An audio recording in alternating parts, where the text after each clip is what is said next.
Hello, weekend. I'm Mark McDougald. He's Craig Miller. Just by surprise. By surprise. No, I'm sorry. Visit. She's Craig Miller. Go ahead, Craig. How you doing, Craig? I'm doing great. All right, folks. This is Life as You Own It. We hope you're having a fantastic weekend. I know if it's anywhere like Kansas City, if you think you're in Seattle, if you're in Kansas City over the last month, it rains every day, and this weekend is no different. I'm looking for some sunshine for our listeners in Washington State. I know you're used to it, but can you give us some tips how to deal with, I'm going to say, 50 rainy days in a row? Because it's tough. It's tough. So, folks, if you're checking us out for the first time, again, we think that you will, or again, we think you're going to have a great hour. So, stay tuned. Get prepared for a lot of information about everything that falls under the roof over your head. Craig, what's some of the information they might get? I'm surprised that anything's going to fall over heads. I'm kind of shocked to be here today. I'm a little overwhelmed. Because And welcome back, listeners. You made it. Craig has been on a little bit of a vacay. Yeah, we've given him a hiatus. A hiatus. Hiatus. There you go. What do you call it when really successful professionals take a period of time off? I wasn't in prison. What's I it don't know called? what it's called. Rehab and Really not rehab. Sabbatical. Sabbatical. There Gosh, you it just go. brain doesn't work like Mine's not working would good like either, to. so Yeah, oh well, he's been on I a should say. sabbatical. Anyway, but what are they going to hear about? All kinds of things. Folks, the things that you spend the most money on or spend the most sleepless nights worrying about, we usually cover it. So the things like buying a home, refinancing a home, automobile financing, credit, as far as credit cards or other types of credit, estate planning, insurance, all the stuff that we have to spend money on, or we don't have to, but typically consumes a good part of our financial lives. We cover it. We empower you with the facts so that you're making well-informed decisions and maximizing your financial future. That's what it's all about. We make everyone who listens to the show, except for ourselves, just a little bit smarter every week. Right. That's right. We get a little dumber. Yeah. The more we No talk room to each for growth other, there. the more brain cells we kill. Yep. And Craig's background, for those of you checking out the list, how many years have you been in the mortgage industry? This is my Craig? 16. It'll be 16 years in about 4 months or so. All right. Yeah. Well, in advance, happy 16th anniversary. 16th Sweet anniversary. 16, baby. Sweet Hope I get a 16. car. So Craig's he's a real estate investor. He's a lover of cars, and he's a hunter. He's a fisher. He's a and he is a Do not start singing. and he is an Yeah, advocate for education of consumers. Getting a plan. That's why we do the show together, and we're also Certified mortgage planner is a big certified part of mortgage what I am planner. too. So. Yes. So he's passionate about giving people great advice about the single largest investment they'll likely make in their life, but his advice extends well beyond just how to do the X's and O's of the mortgage. That's why we do the show. And also joined today, once again, welcome back. Dun, dun, dun, I just said don't sing. That's, Not listening. Welcome back, Father. Yeah. Brother knows it. I know Yes. it. So we've got the lovely and talented and fortunate to be married to the most wonderful husband in the world, Felicia McDougald, is here today. Yeah. Yes. And so last weekend we I'm not sure about that she description. stepped in and we had a lot of fun, and we touched on some things that are really near and dear to her, which is kind of preparing for that inevitable day when you may leave your loved ones, or your loved ones preparing for the day when you may leave. And we talked about a bucket list, and then we Yes, told we you did. that this weekend we'd be talking about preparing for your own death, some of the practical steps you need to take for that big day, and we're going to dig into that a little bit deeper here in a little bit. So she's here to provide the expertise and the passion regarding that.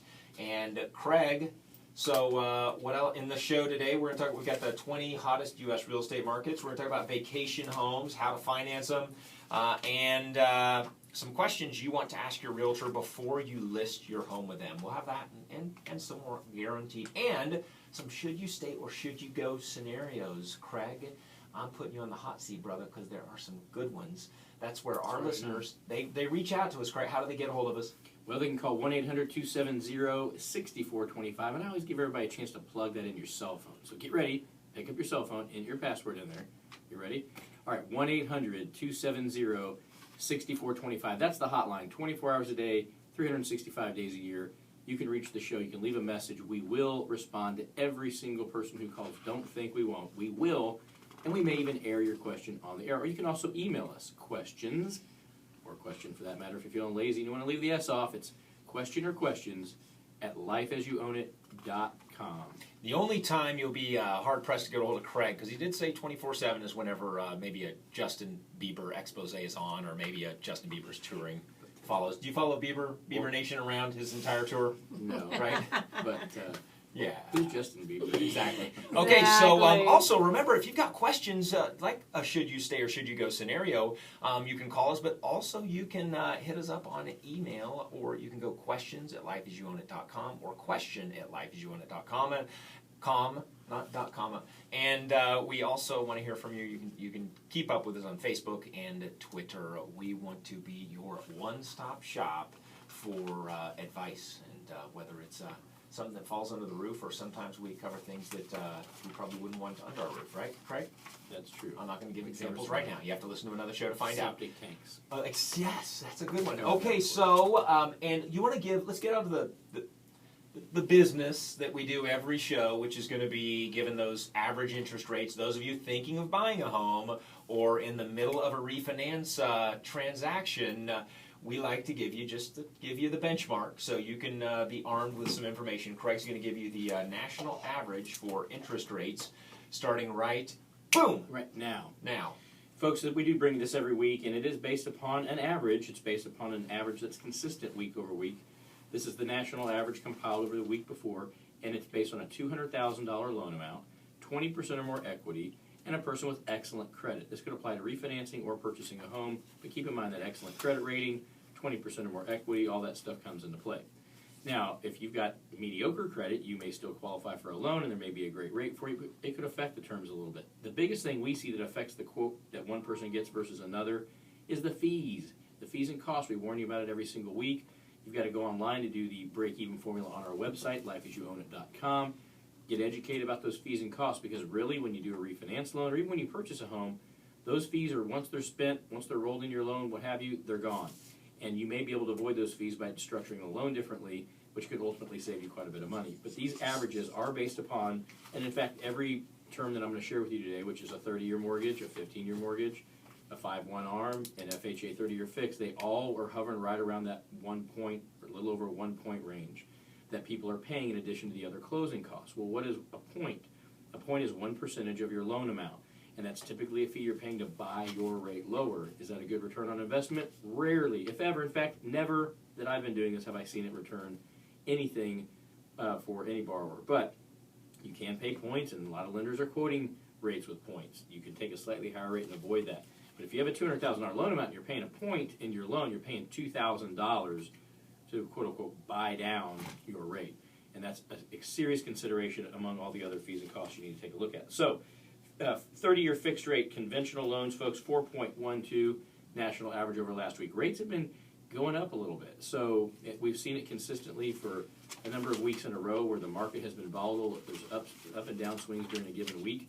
But the general trend line now is that rates have been going up tick by tick, week over week on average. So that's something to pay attention to. 15-year fixed, 3.43 average over the past week. 5/1 ARMs are still hanging in there kind of low. The LIBOR index is hanging in there low. You're looking at 3.21 on a 5/1 ARM. And then FHA 30-year fixed rates are right at 3.98. So FHA always a little bit lower than conventional, but remember there's PMI, there's a lot of other fees that are charged, so you got to pay attention to that. Just because the rate sounds better on the same term, it's not the same loan, it's not the same deal.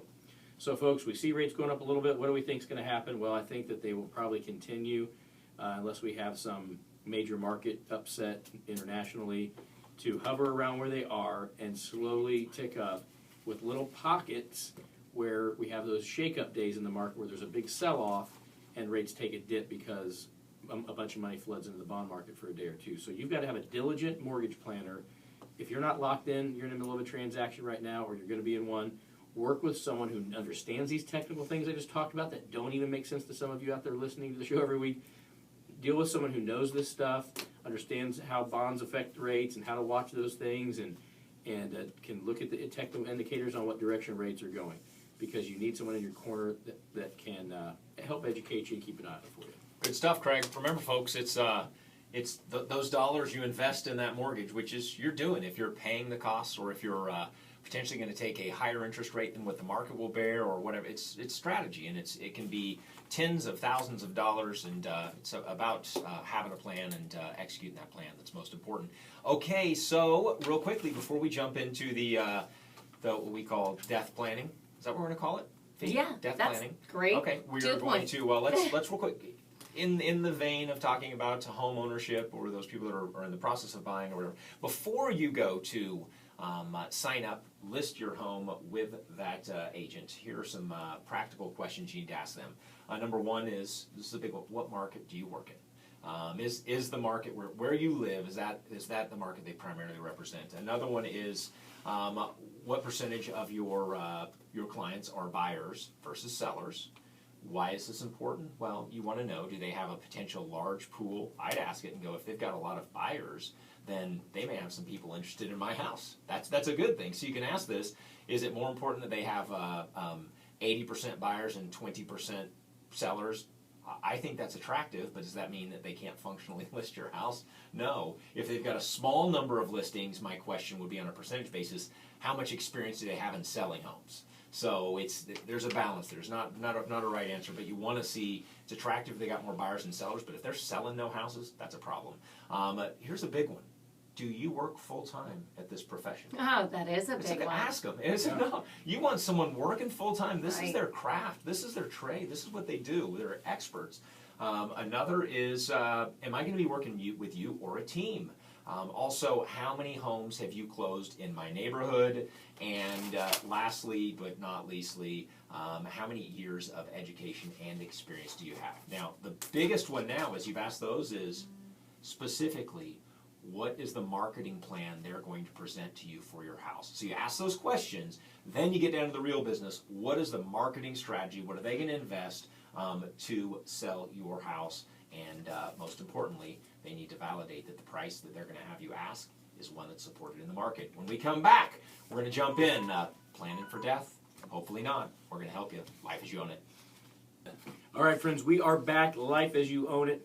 Mark just finished up the last segment with some tips on how to hire the right realtor for the job. The right realtor. We just, I think you need to interview a few. Because Yes. you got to get that personality feel too. The experience is there, and the I statistics mean, are there there. is such a thing as love at first sight, and Right. you may be connected with the best one, but there's no downside. You know, this is a business transaction. Right. Make sure you An could, expensive business transaction. you could get the right one first out of the So, gate, yeah. and Yeah. a big one too. Are they referred by somebody? You just see their sign on the street, just because they sell more houses or have the biggest name, you see their signs everywhere, does not make them the best fit for you. Right. So do your math, get the information we asked, and then come to a decision. That's right. All right, so what's next? So we're gonna jump in here. You ready? Yes, I'm Yes. ready. You ready? Ready The way to you're jump? looking at me, I'm not sure. You know, yeah. It's a touchy subject. I get it. It's Sure. it's not always. So let's talk about first. We'll introduce the subject, and the show is called Life as You Own It, and a part of owning life is preparing for your eventual departure from this life. And so this is last week we talked about the bucket list, and encourage all of you to start that bucket list, but don't consider it just the bucket. Just before you kick the bucket, which usually people think of when I'm retired. No, get that bucket list and start those life's adventures today. Don't hesitate. Get them on it and do them today, because the one currency that we never have enough of is what? Time. Time. You got Yeah. it, folks. But it's not about money. It's about time. We work so we can. At least I do. I work so I can have enough time to do the things I want to do. Yeah. You got it. You're right. Okay, so Felicia has we talk about this a lot, at home and on our off time about death and actually planning for it. And you want to share your story as to why death planning is so important to you? Because I buried both my parents. So Yes. having gone through Many it, of our and listeners young have. age. And, yeah, you at might a very expound young on age. that. Yes, Well, thank you. I'm in Thank my you. mid-40s, so 7th grade. thank you, the and Lord. in My 20s. parents are still alive, but they're in their 80s. Yeah, So, yeah. No, I did it at a very young age, and when you were became how old with your 7th mom? grade with my Mommy? mom. I was Okay. 12, and with my father in my mid-20s. So it, it definitely changes your perspective about things. Right, and you've been passionate about the education process and people being Yes. prepared for this because you don't know. I mean, it can be overwhelming. So a part of this exercise today is as much focused on, Lisa, is you, the person that's still alive, taking some of the steps to prepare for your death. And then what we talk about a lot is how your family should be helping prepare for anyone in that family's demise and how they handle that, etc. And so for that's how another. you prepare them for your death. You got it. Yes. Yeah, Yes. So Make you wanna, it how do you easier wanna on jump everybody in? else. You're going to lead the show here, and then Craig No. and I are just going to jump in with questions. Okay, well we've printed some information over here that we'll be referencing preparing for your own death, and there's a website out here called oktodie.com. Yeah. So there's so many things on this. I want to make sure and say that's got a lot of great information on a lot of great checklists. And as I look at these checklists, these obviously are current issues. So I like the checklists that they put together. The first one says consider healthcare issues, opinions, and options. And like I said, it's a pretty lengthy checklist talking about illnesses, terminal illnesses. The big ones that jumped out to me that I think our listeners need to think about is think about how and where you'd like to die and what surroundings, what things you'd like music videos, and which people present. I just watched a show where they did funerals for cancer patients prior to their death, and it was eye-opening to see what people did for their funerals, how different they were. So it's just something to think about. Where they did their You did your Did my own. own Yes, funeral. you're a cancer Laid it patient. out, yeah. Yep, and you were present at your own funeral. So people would get up and speak about you, and then you would get to speak in return back to them. So it was like a final goodbye to everybody. And they were amazing. This is a recommended exercise for those that are terminal? I don't. I watched a show on it. I don't know if it's a recommended or Well, do you standard think that anymore. would be, I thought it was amazing well, for here's terminal what patients. standard. Do you think Yeah. that's I think that's a great idea. I really love enjoyed that. it. I really That's on our enjoyed it list. because I'd have it been was. crying if I was watching that. I show. was I crying. don't I'm think not I gonna lie. could sit there. I was crying. But anyway, on this list also, on the end of life paperwork, they have a lot of things about intubation. This is a big topic today, folks, whether or not you get feeding tubes, because medical professionals say we need to save your life at all cost, and now we know that's not always the best answer. So a lot of hard topics out here that you have to talk about and think about and may change throughout your life. Okay. But I know we're coming down to some What time are we crunches gonna here. What are we gonna touch on after we come back? From You know break? what? Some personal cleanup, some to-do things you guys could take away from the show and just go and execute today and say, great, I've started that process. All right. All right. Back in a few with more death planning. Life as you own it. Stay tuned. We are back, and we hope you're back too. We're talking about a weighty issue, but folks, we like to have fun throughout the show. So though this may not be, these are just practical steps you need to take. All of us, you either have parents that brought you into this world that have possibly already departed, and you've dealt with some of these, or one day soon, believe it or not, whether you expect it or not, you're going to deal with this issue, whether it's for yourself or it's your family or loved ones. And what is it? It's leaving this earth. So, as Felicia, we were discussing, kind of some of the practical overview of the practical areas you need to focus in on. The first one was if you've got health care issues, if you were identified as possibly being terminal. One is if you got a second opinion, are you certain that you're terminal? And then there's a couple practical steps you need to do to prepare for your own situation here. And what are they, Fee? Consider hospice. You get Right. to select your own hospice, so consider that. Let people know immediately, are you wanting to die at home, in a hospital?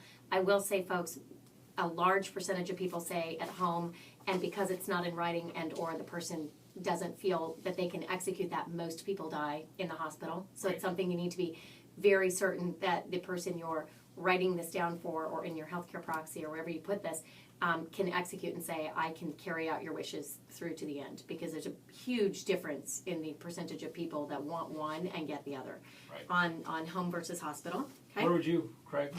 Home or hospital? Side of the road. I mean, I don't really, it doesn't matter. If I'm dying, I mean, I don't really think that's going to be, I don't know that a hospital, it would depend on the circumstances, obviously, of the level of comfort or discomfort. And how good looking the person is. I knew it. Yes. I'm just joking. Right, No, I'm kidding. right. No, honestly, I just. As long as you're in a room with Hugh Hefner, right? That's asking. Is he still alive? I don't know. That's asking me. It'd be circumstantial, so I have no idea. I'll tell you when. So I get You'll tell you when you're to be you're- updated constantly Yeah, is that's what right. we'd say there. And then what are some of the end of life paperwork that have to be taken care of? Okay, so we know that I assume we know, Mark said maybe we don't, our listeners, that is your will up to date? Do you have an estate plan? Have you updated your trust? These are basic things, you hear them over and over and over again, but Hammer on it they've every got to weekend. be done. Well, not every weekend, Got but to be probably done. every fourth weekend on the show we talk about those matters. Have you selected a healthcare proxy? Okay, this is a person who will make medical decisions should you be unable to make them for yourself. Again, as I alluded, ensure that you have lengthy discussions with this person regarding what you do and do not want. And consider the emotional state of this person. Is this person someone that can, if you do not want and do not resuscitate, are they capable of doing that emotionally? So it's things to consider. May not be, your favorite sister, but it could be the sister that you know would be strong in that situation and could handle that decision. So those are things to consider. And going on to personal communication with your family and friends, again, make sure you have the private discussions and do so with more than just that person. Let another person know, hey, I've talked to Sarah, my sister, and this is what I've told her and this is what I want, and it's put on her shoulders. Okay, that way it's clear and the family's not, you don't want to create turmoil in the wake of your death. That's not how you want it to go. Yeah, communicate with those decision makers in your life or your loved ones. Say, here's what I want. I don't, whatever. Here's what I want, and as you said, Sarah is in charge of that. But understand, these are my wishes. That's right. Yep. And if you're looking for, And obviously, get it in writing. and get it in Get writing. it in writing and get it notarized. Make it a legal document. And the first thing you're going to hear, of course, is, I don't want to talk about this, you're not going to die. But go, great, I'm just going to get it out there one time and we can move on. You got to talk about it. Yep, you got to talk about It's it. going to cause your family more stress trying to figure it out if you don't give the directive. It will tear your family apart. Yep, definitely. So looking at insurance issues, if you are a planner, maybe your parents are on Social Security and you don't want them to have to deal with the financial burden of that, there are death benefit policies that can come in and pay for your funeral expenses and things like that. And I'll tell you the averages on those in just a minute. There are life insurance policies that can take care of loved ones. All of those are things you should look into when you get married, when you have children, even if you are just on your own but don't want the financial burden left on your family. Okay, so those are all things you need to take care of. Under personal effects, have you left letters or videos? This is a big one for me, even as I'm taking videos of my children. Remember, those are lifetime videos, and it's wonderful. We have the cloud now, so it goes up there. We all know it's there. It's saved forever. So we have an easy way to archive. Only if someone knows it's there. Well, yeah, hopefully you see it's true. Like burying- You got to it's tell like them, by burying- the way, I've the got. cloud is no different than the earth. Well, it's If your I personal put cloud. something in the earth, I go, oh, it's still there. It's So there. if someone doesn't know where it's buried and have a treasure map, Time doesn't matter. capsule. That's a great thing to find 100 years from now. Yep. But anyway, so there's an easy way for the layperson to do videos, to do, memorial videos, or if you know you're terminal, to do, here's one to my daughter on her 16th birthday. All of those emotional things that we saw 15 years ago in movies, they're now done on your iPhone. So it's easy to do. And you're one would talk also. If you're preparing to die, so have you had the conversations not just with your loved ones about what you want for your potential treatment or pulling the plug, what it may be, but also those people in your life that you've said farewell to, that you've forgiven, that you've thanked, that you've told you love. Have those conversations. It's never too early to have those. Have those so they're checked off your list. So you have that sense of psychological well-being. Also, I can imagine how scary it is to be terminally ill. Seek help. Seek professional help. It's available to you. Understand that get the help you need to Support deal groups, with this. all kinds of stuff. Support groups, Definitely. psychological care, etc. Don't think this is a normal phenomena that you should be going through alone or counting necessarily on your family to fully understand. I have an interesting topic that when we were doing research on this has become more of a standard now with the introduction of Facebook. Funeral planning and logistics, do I want to write my own obituary? So auto obits are becoming more standard with Facebook. People are terminal, or they're even doing just ahead of time and saying, in the event of my death, please post. And to that I would say, live an interesting life. Have something interesting to say about yourself. And it certainly takes the burden off of everybody else it's such a nice message from you to the world, an auto obit. So consider this, especially young kids and people with children and so forth. That gets posted on Facebook the day after. It's earth moving. It's like hearing from beyond. So, and there's been some really great ones out there, Stars and the like, who've done them. So I'll tell you, those of you that may be listening that know Ken Cardell, was a dear friend of mine and business partner. He has his Facebook account still exists today, and I didn't know it was to be kept open, and it was occasionally will ping up friend of Ken Cardell. And he was he Yeah. and his wife Connie both passed at a very young age. Ken had a heart attack shortly after his bride Wife Connie did. passed away, and she was a beautiful woman also that died of cancer. And both just two of the most caring, genuine people that you model your life after. And I say, and the piece that is nice to me that, you know, Ken, who I know is up in heaven with Connie, I know that he's also in this sphere occasionally as his face pops up as a friend of Ken Cardell. It's live just, on forever. it Isn't is, it great? yes. So what else? Sorry. Oh, last thing under funeral planning and logistics, we've all heard it: cremation versus, being buried. There's huge cost implications here, folks. I was looking up kind of worldwide. Cremation has some different meanings. It's different things. In Japan, it's done 95%. So it's different everywhere you go. In the United States, we're just over a third of the time. Sorry, folks. We're just over a third of the time people getting cremated. And in places like Poland, it's less than 10%. So has a lot to do with your religion Land and mass. land How much mass. available Yeah. ground. Absolutely. And the cost of ground. The The cost of aggregate ground. size, You Right. guys know what the average cost of a burial plot is here in the U.S.? Average cost. cost of a burial plot, or Yeah. of the whole Nope. ball of wax? Burial plot. $4,000. Dang, you're good. 4,400. You're smart and pretty. No, $4,000. You got it right on. You cheated. I know. No, I did you did. look at my I notes? swear. No. Is it in your notes? Good. It is. It's right Oh, 'cause when there. I was but reading them yesterday. so- I didn't read that. You know, it costs about 10 grand. If you go directly to a crematorium, you're looking at 1,500 to 3,000. That's why people consider that. If you So, do the cremation Craig, through how a about funeral yourself? home, it's What do you more. do? But I'm not Cremation getting, or no, I'm getting buried. you getting buried? me too. Oh, you're getting buried, bro. I've You've been buried for about a year and a half. Getting buried, And I'm man. buried under Yeah. mountains of Physically, paperwork. literally. Mountains of paperwork. Yeah. The only thing I got going for me is I'm still good looking. Just kidding. Not that either. So I guess I have nothing. Darn. But no, I How about think yourself? buried for We've sure. talked about this. Oh, I'm getting buried. Right. I'm being cremated. I keep thinking there's You got are to being be cremated, some Dave. scientific use for my body even later. I have no idea. I could never have imagined even where we are in science now. So that's a big push for Well, me. I'm donating my organs, so I Oh. don't think they're gonna need my They hair. might need what's Both of left. them. You never know. Yeah. They might go, we can't use They any can of pull this. my DNA. Come on, folks. Thanks, get but with, no get with thanks. modern science. All they need is, you know what? All they need is scrape a little off, and they can recreate the. Is this perfect like man. Jurassic Park? Is that Hopefully what you're people are doing? living to be 250 by the time they use your organs, because I don't know what's the point. Yeah, you're right. If you live to be old and you're like, oh, you can have my organs. They're like, they don't work very good anymore. Yeah, you're good point. Good That's why they're point. not here. Okay. All right. So, anything else on, folks? This is a broad overview.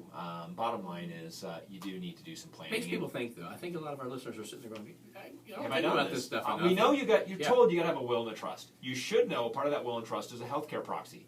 It's got to be. But then, have you gone through these other steps? And really, I'd recommend if you're in the situation now, we're saying a prayer for you. If you're in a situation now where you are terminal, get to this resource, go through it, do the checklist, because the piece that you will ideally have as you come towards the end will only be enhanced if you've gone through and you know you're not leaving a lot of loose ends. All right. Yep. Next, let's move on to something. Let me repeat it again. OKTodie.com. That's a just in great case. resource. Yes. Okay, we liked it. We liked it. Okay, so we're going to talk about your retirement from this earth to possibly your retirement to a vacation home. And and guess what? There's the music, folks. There it Should is. you stay or should you go? That is the question we are asking. And we're not referencing And death. We're not, folks. Remember, if you call us or email us with your scenario, let us know the situation, and Craig will tell you in a heartbeat whether you should stay or should you go, whether it's the purchase of that home, whether it's the potential refinance, whatever it is you're thinking of doing, he's going to let you know if he thinks that you should get the heck out of Dodge or if you should take action on that transaction. Take action on that transaction. Okay, so we have Robert in Plainfield, Indiana, emailed, I own a home worth $275,000. I owe $200,000 at a rate of 4.25% on a 30-year loan. There are 27 years left. What opportunities do I have to save money? Should I refinance? Thanks, Robert in Plainfield. Craig, stay or go? These are always tough to just say stay or go. I'm going to say stay when it comes to what most people's practical thought is when they hear this question. Stay if you're thinking about just doing another 30-year mortgage and trying to get a lower rate or get a lower payment. That's what most people's objective is when they refinance. However, He also said, what opportunities do I have to save money? Well, there are some. So it really depends a lot on your financial planning, Robert, overall. I will tell you that with where rates are on a 30-year fixed rate mortgage right now, there is no fruitful way to move to another 30-year and save any money whatsoever. Does a 15-year mortgage make sense for you? Potentially. If the fees are low and there's everything else is buttoned up on your financial plan, shortening the term of your mortgage could be an option. Or instead, maybe even maximizing some of the equity that you have could be an option. So what I would recommend, Robert, talk to a certified mortgage planner, talk to your financial advisor who knows where everything else is at, and put your heads together and figure out if there's something you're missing. But for now, if you're just looking at rates on a 30-year, buddy, you're in good shape. All right. Okay. Well, I have a scenario for you, Craig. Actually, it's maybe not a scenario. I have a question. Okay. So I'm thinking of buying a vacation home. Are you? How would I go about? What's that? Oh, you are. Can I stay there? Can I come hang Of out? course, you can stay there. Of course. You're getting it for us, probably. That's aren't you? exactly. I was You gonna and say I. some little sneak What do we away call? place. What do we call the place that we sneak away to? Love Our shack? chalet. The love Yeah. shack. Well, I guess we are a little country. My family's from Alabama, and yours is from. Yeah. Well, you're kind of All Texas, over the place. wherever it is. All So. over the place. Yep. Craig, what are some options to someone's thinking of buying a second home / vacation home? Let's call it a second home because that's would identify as a vacation home, not an investment property. Right. What are their options for financing those a vacation home? Well, there's some good options, actually. Most options that exist for a primary residence exist for a second home. The down payment is a difference, so you'll see that how much you have to put down could vary. And, of course, interest rates are typically very similar, but there could be a slightly higher interest rate. But as far as what options we have, I'm going to go into them, but I don't know if we have enough time before a break. But I'll just touch on the first. Okay. Standard, good old-fashioned, go get a loan on that sucker. That's the first option. So you look at the purchase price, specific down payment based on what you qualify for. You finance it as you would a primary residence. You have a monthly mortgage payment. Take a fixed rate. You take an adjustable rate, whatever. But your good old-fashioned vanilla mortgage is your first option, and probably the number one way people fund or finance getting a vacation or second home. And how much do I need to put down? How much 20% usually on a 20%? second home. Okay. A second Yeah. home. Used to be able to buy a second home with 100% financing, believe it or not, or 5% down. But now you've got to put more money down. I've heard people say they've done it with 10% down. I don't know of any mortgage insurance companies that'll do second homes. So usually it's 20% down on a second home. Okay. You got to take a break. So when we come back, folks, Life as You Own It, we'll be filling you in on the rest of this vacation home good stuff. Are back. This is the last segment. We hope you've enjoyed hanging out with us. This is Life as You Own It. I'm Mark McDougald. He's Craig Miller. Felicia McDougald, gracious enough to join us, especially after her husband twisted her arm, has left the building. Folks, remember, if you want to reach out to us, we'd love to hear from you. 800-270-6425. Also, check out the show. You can go to YouTube and you can watch the actual video footage from the show. And it will be unedited, okay? I take that back. We probably will edit just a few of the mistakes and potential language issues that Craig suddenly, seems to deal with in a really rapid response. Just kidding. But we encourage you to check out the show. Great content there, and maybe you'll have some fun watching us stare into the iPad as we speak. Okay, Craig, ready? We were vacation homes. Y'all want one, And people, and it may be a good investment. It may not be. they can be. Yeah. What we're seeing a lot of right now is an increase in vacation home purchases because, well, a couple reasons. One, some people with the stock market's made some pretty good Kicking, it continues to tear it up. pretty good gains, and people who have a lot of money typically have some there. So now they have more, and they're feeling wealthier, and they're feeling more empowered financially, and so they want to make some investments. Many of these people, of course, are also a little older, a little more experienced financially, and they know that they're going to be retiring soon. Home prices still haven't peaked. They haven't gone up to the levels they were pre-08. So it is a good time for a lot of people who are planning on retiring in 2, 3, 4 years that can enjoy the property in the meantime to buy that place where they're going to probably live permanently when maybe it's going to be a little more expensive. Interest rates might be higher, prices might be higher, so it may be a little bit less costly to do it now than later. So that's one reason why we're seeing a lot of this. But other ways to finance a vacation home. A lot of the same things apply that would apply to other. Obviously, cash is financing. People don't think it is, but it is. You are your own bank. You're providing the money to purchase this other asset. So you're moving money out of your left pocket and you're putting it in your right pocket. Well, does that make sense or not? Here's how you analyze that. Is cash good? Well, you are going to give up some tax efficiencies potentially, some potential tax deduction benefits there. And you have to look at what return that cash is currently getting. If you've got money sitting somewhere that's earning 4, 5, 6% interest and you just feel like you can stick your chest out by saying you wrote a check for that beautiful home in Florida, you might sound a little stupid if you're in the wrong group because they might know better than what you did to say, hey, buddy, you should have practiced a little arbitrage there and done what your bank would do and borrowed the money and then got a better return on the money you already have sitting in your pocket. So don't think that just because you got lots of cash that that's a smart way to go. Not saying paying cash for a vacation home isn't a good option for some, but pay close attention to what your current return is on that money versus what you could be borrowing at. And as a reminder, folks, if it truly is a vacation home and qualifies as a vacation home, in other words, you don't rent it out more than a small number of days per year, then the mortgage interest, as Craig mentioned, is deductible, up to $1 million of total mortgage indebtedness. So a fantastic way to truly practice some arbitrage. As Craig said, if your money is getting 5 or 6 or 7%, why would you pay cash when effectively you may have a cost of those funds of roughly 3.5%, 3%, maybe a little bit lower. Yeah. So fantastic. Remember though, before you make the purchase, add up all the costs. One, if you're buying a vacation home and it's in the desert, you're probably not on flood insurance. But if you're buying a vacation home and it is near water or especially near a coastline, do the math on the additional cost. The cost to insure the home to include required flood insurance. Also those maintenance costs, homes association dues, all of those things, because the cost of the home is not the cost of the home. You got the upkeep and all those. So once you factor those in, make sure the vacation home isn't more like an anchor around your day to one day retire. Your goal is one day retire. All right, Craig, we're down to the last couple minutes. We are. Buddy. What's the last thing you want to share? I'm just going to say, last but not least, on a vacation home, a lot of people will opt to take a mortgage against their primary residence or a second mortgage against their primary residence as an option as well.